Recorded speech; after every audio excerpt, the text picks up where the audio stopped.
waaw ma ne loolu du fi gulet ndax def na ñaari at ci ginnaaw oustaz Makhtar Sarr di doon animé rubrique boobu ñuy wax Axiru Zaman sur la plateforme web bu Sénégal boo ko woon ak Jamra ngir ñu mën a seq waxtaan ak yeneen kuréel seet yan matuwaay la ñuy jël par rapport ak benn site bu dundee woon réew mi ñu di ko wax Séné Porno site boobu ba ñu ko gëstoo non seulement comme ni nga ko déggee ay extrait vidéo pornographique moo ci nekk yu gën a yéene sa morom bu gën a yéene sa morom rek nga ne ji waaye également dafa amoon benn sous-rubrique de rencontre yoo xam ne du leneen lu dul benn plateforme de racolage numérique pour ñi nga xam ne bëgg nañu di am ay coro yu jigéen wala ay far yu góor voilà kon loolu c'était une forme de proxénétisme dans les deux sens prostitution féminine ak masculine parce que non seulement ay jigéen dañ koy joxe seen adresse seen contact téléphonique pour ku leen soxla mais ay góor aussi dañ fa leen joxe seen contact pour ku leen soxla voilà kon prostitution masculine bi ñoom dañ ko jëpp def au niveau digital léegi nag ñu ngi commencé di monter grade ba gis ne police am na ñu jàpp ñu def carrément racolage sur la voie publique voilà kon nag ñoom loolu mooy seen méthodologie bu ñu lambee fii mu nooy rek ñu def beneen yoon ñu daal di bës pour gën a xuusaat. am na tamit beneen alors naturellement ñun ñu daal di déposer plainte ñaari plainte benn bi ñu ngi ko jox Abdoulaye Daouda Diallo qui à l'époque c'était le ministre de l'Intérieur maintenant Makhtar Sarr moo ko signé parce que moo doon coordonné suñu kuréel bi ñu tuddee woon ànd sàmm jikko yi beneen bi ñu yóbbu ko ci président de la République alors ñu teg ci ñaar wala ñetti weer Awa Ndiaye bi nga xam ne moo yore structure boobu di protéger les données personnelles voilà ñu yónnee ko benn moom itam alors ñoom ñu toog kon ñaari weer moom mu daal di annoncé ne am na ku ñu jàpp wala am na ñu jàpp parce que defe naa ñaar la ñu xaw ma ñett comme supposé animateur de ce site de racolage de rabattage de prostitution féminine comme masculine mu di Séné Porno alors depuis lors nag promettre nañu ne état bi dina jël matuwaay pour désactiver ko parce que d'après information yi ñu jotoon le serveur central de ce dispositif informatique ndeke nekkul Sénégal États-Unis la nekk alors fi ñu yemoon ci affaire bi mooy état moo ñu ëpp ay instruments gën ñoo gudd loxo pour mën a fexe ba démanteler ce site pervers bi nga xam ne buntu yàqukaay la bu bon a bon te amul limite d'âge ku mu neex dugg mën nga jox sa doom connexion 500 francs sax sa doom bu am 12 ans 13 ans 14 ans day ñëw rek dugg sans aucune difficulté voilà foofu lañ ci kon nag li Sénégal wax man ñun Jamra ñu ngi koy confirmer c'est la vérité léegi y a une tendance à la prostitution masculine et le plus grave mooy c'est pendant les saisons touristiques dans observation yi Jamra def particulièrement au niveau de la Petite Côte fa lay gënee wulle ñaay voilà foofu beaucoup de jeunes dañuy nekk vraiment en quête surtout de ces vieilles dames des rusticismes yoo xam ne dañuy ñëw pour avoir un peu de soleil surtout ci période bi nga xam ne il commence à faire froid en Europe alors ces vieilles dames 60 ans 65 ans di ut des jeunes hommes bien bâtis on a des photos on a des extraits vidéo nit ñi defee racolage sur les plages de Mbour xale yi tamit di jouer le jeu da ngay gis ku ci altéru ba am des pectoraux bien en vue ñëw itam romb tubaab yi ñu toog sous leur tente ci plage bi nga ñëw carrément di jaay yu mel ni kuy def genre exhibitionnisme après joxante rendez-vous dem sa mbaar ba soi-disant pour boire un rafraîchissement daal di nouer ay contacts bu ko defee voilà kooku jël nañ ko mu daal di mën a di wéttali marché tam tubaab bi pendant tout son séjour touristique au Sénégal faut que pouvoir yi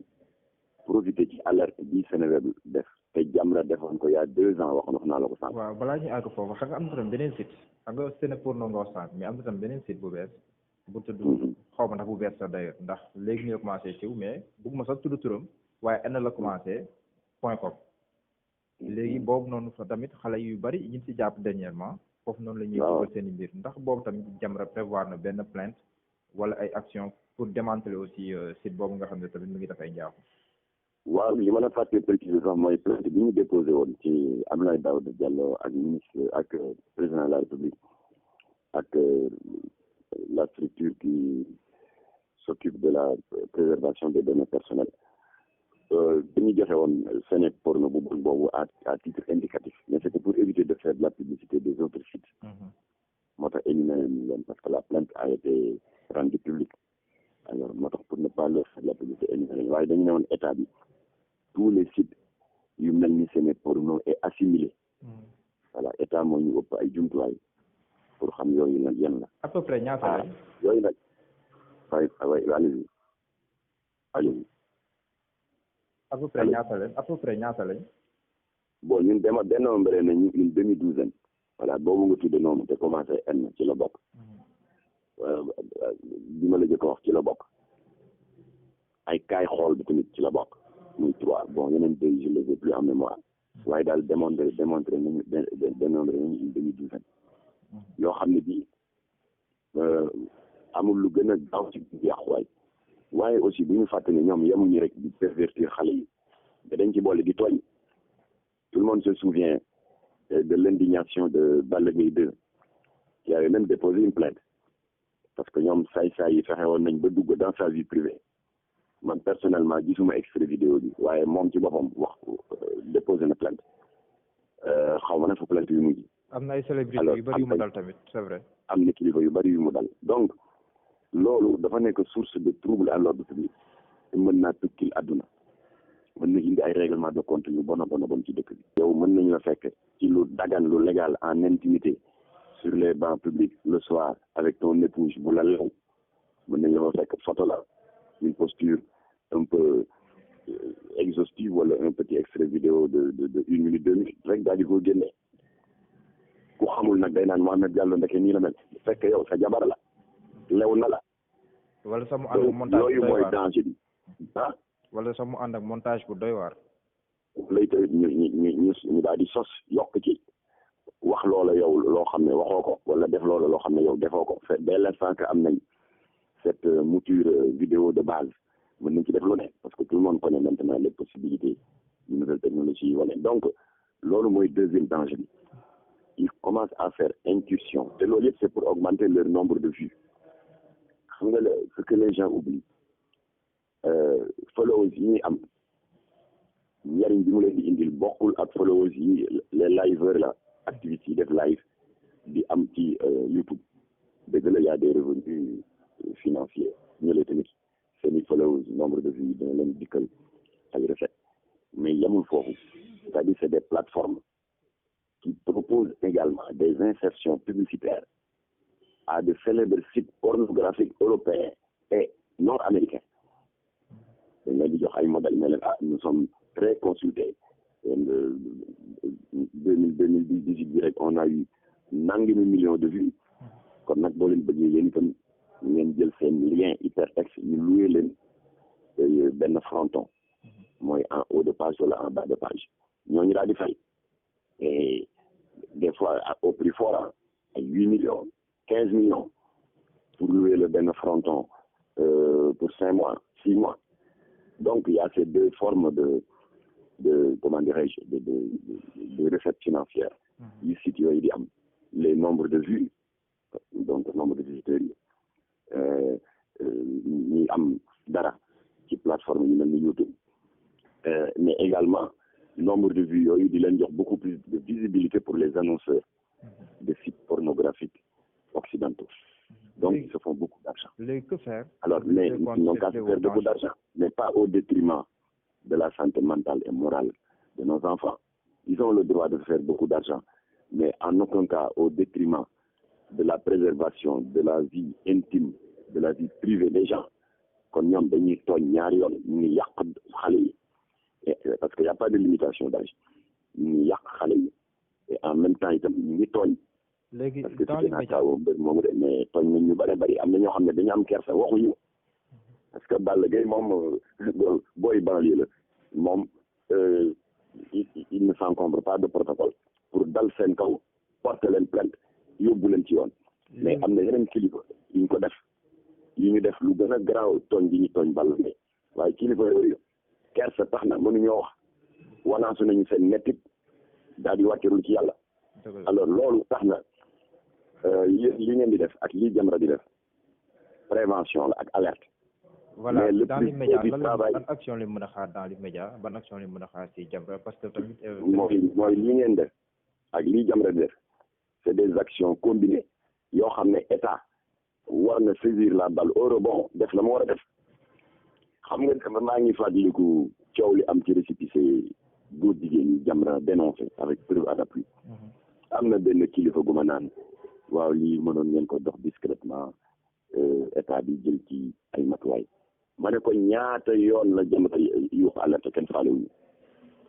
ba il a fallu que Moustapha Diakhaté le rebelle moom naa koy faral di tuddee le rebelle il a fallu que Moustapha Diakhaté dem dans sa page Facebook duut baaraam état bi ne leen mais yéen lu garaaw lii Jamra di wax depuis des mois nee na yéen a jox ay récépissé góor kuréelu góor jigéen ñi ak kuréelu lesbiennes yi ndax ñu am une existence légale xanaa lii boo leen ci tontu parce que tubaab nee na kii ne di moo consent alors il a fallu cette alerte là ñu teg ci ñaari fan rek Ibrahima Sakho le secrétaire général du ministère de l'intérieur woom ne ma kaay wuyu ayu muy njaay ñoom daal foog nga def bruit médiatique ñu wuyu la état dafa war a moytu di tànqam lu nit bu alerté te bokk ci réew mi te defar moo ko tax a jóg ni yow may ko nopp ngeen toog waxtaan ñu seet lii ñu koy saafaraan kon yéen ñu di alerte loolu tam ngeen di xaar tamit si maanaam jaay sa bopp mi nga xam te ni mi ngi law si wàllum góor ñi. pardon lu ñuy xaar ma ne tamit maanaam da ngeen di xaar tamit góor gi ni mu jigee woon si mbirum góor jigéen ñi ñëw déglu leen noonu ngeen di xaaree tamit mu déglu leen si mbirum jaay sa bopp. ci wàllu prostitution masculine waaw xam nga boo gisee maax yow wax ji daal di dévier ci mbirum plateforme yi def la promotion de la pornographie c'est parce que dama la doon wax ni yemul rek ci racolage bii nga mu nekk nii ba police jàpp leen pour défaut de carnet de santé yemul rek ci loolu wax naa la ne que même maintenant les plateformes informatiques sont utilisées pour le racolage virtuel te racolage bi léegi dootul rek prostitution féminine léegi prostitution masculine dama la bëgg a wan ne loolu police bi def gaay pexe caay yi romb na foofu léegi ñu ngi ci nouvelle technologie kon nag le combat bi police war a def bi autorité war a def particulièrement la brigade des mœurs waa brigade des mœurs nag man wax dëgg yàlla j'ai des amis là-bas je leur rends régulièrement hommage dans nos sorties médiatiques ndax seen promptitude bi ñuy wane di leen Jamra alerté ci scandale boobu association lesbienne te ndaw si ñuy wax nday kede jiite ko ñu di wax sourire de femme alors ñun Jamra ñoo alerté woon brigade des mœurs ne leen attention ay pexe caay ay jigéen yëkkati nañ ko di profiter ci benn soi-disant anniversaire bu benn fillette de 16 ans di organiser fii ci booru ci Yoff te am na as ndaw bu ñëw ne ko bàyyil ma financer la lépp waaw sous prétexte que xaritu grande sœur petite fille boobu la daal di dem louer bar bu ñuy wax piano waaw xam nga loolu kuñ ko defal da ngay kontaan da ngay kii kat sama xaritu grande sœur la lii mu def rafet na fekk def ci laxas jaan mais ñun ba ñu ko yëgee suñu benn informateur wax ñu ko suñu xel ñaaw parce que dama dégg turu ndaw si rek sama xel dem ci sourire de femme mais l'histoire nous a donné raison parce que ba brigade des mœurs intervenir daj ji bunt yi bett leen parce que kuy célébrer anniversaire looy tëj ji bunt bett leen sur les faits ñuy tourner un film pornographique lesbienne xam nga film pornographique lesbienne yooyu dañ koy jaay à des plateformes pornographiques au grand prix am na ñuy jar 3 millions am na yoo xam ne mën nga ko jaay 4 millions 5 millions ay séquences pornographiques ou homosexuelles ou lesbiennes de 5 10 000 mën nga ci am ay millions. Alors l'histoire nous donne une deuxième fois raison parce que dañu leen jàppee l'enquête de police a montré que sur les 7 femmes arrêtées, les 5 étaient des membres actifs de Sourire des femmes, une organisation lesbienne dirigée par Ndeye Kene di ndaw su wow bët te mën a yàq suñuy doom kooku ci association yi Jamra di xeex pour ñu dissoudre leen ci la bokk. en tout cas fexe nañ ba am récépissé. état moo leen jox récépissé. léegi ñuy wëlbatiku di ñu tooñ ñun père de famille mère de famille. en détruisant nos enfants on ne l'acceptera pas. alors benn exemple nga wax bu wane nii. brigade des mœurs jàmbaar lañu. waaye nag ils sont sous-équipés parce que def nañu ay arrestations et des interventions comme bi ma la nettali léegi ci bar piano ak bi nga ma nettali léegi mooy góor yi ñu jàpp ñuy def racolage te ñu téye leen pour défaut de santé yooyu yëpp jàmbaar lañu waaye nag saay-saay dañu monter niveau léegi dañuy dugg sur un terrain virtuel mooy plateforme informatique yi di fa def ay racolage de prostitution féminine et de prostitution masculine ba pare di tooñ di filmer des séquences de vie privée d'honnêtes gens di ko dugal di ko poster pour avoir des vues moo tax nag léegi je pense que brigade de cybercriminalité ak brigade de mœurs Jamra ngi leen di proposer d'ailleurs ajjuma bi suñu réunion de coordination bi ñu war a def après julli juma bi je vais faire la proposition à Imam Massamba Diop alors Jamra ngi proposer brigade de cybercriminalité ak brigade de mœurs ñu travailler en nette adaptation bu fekkee bëgg nañu am ay résultats mais tant que ñu ngi travailler isolément kii day def des prises importantes sur le terrain que les tamit di def des investigations importantes sur le virtuel waaye il y a un fossé entre eux nañu boole seeni loxo pour que le combat soit global et commun di protéger suñuy xale protéger suñuy valeurs ba pare préserver la stabilité sociale du pays parce que ñii mën nañ tas réew tout le monde se souvient et je m'en excuse de le rappeler ndem si yàlla si Mbaye Jacques Diop il a été victime metti woon na ko lool waaw dem di dugg dans sa vie privée di fa sos ak di fen ak di fa wax lu amul lépp pour ut